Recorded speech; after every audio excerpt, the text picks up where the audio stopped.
কখনো anti riot যে fibre stick এবং যে বিভিন্ন অ্যান্টি রায়ট হেলমেট, এই খুব স্বাভাবিক ঘটনা এটা।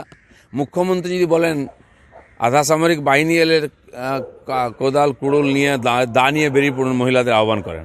কালকে একজন মন্ত্রী বলেছেন, আমি তাকে ভদ্রলোক বলে জানতাম, তিনি বলেছেন সেন্ট্রাল ফোর্স ইডি যেখানে যাবে সেখানে নাকি এরকম ঘটনা ঘটবে।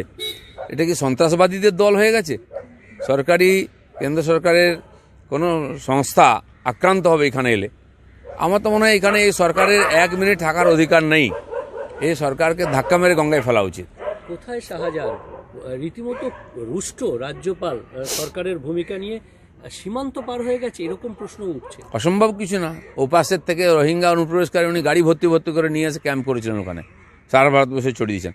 সেটা ওখান থেকে সুন্দরবনের ভেতর দিয়ে যাওয়া খুব বড় ব্যাপার নেই। বহু দ্বীপ আছে জনশূন্য। আমি তো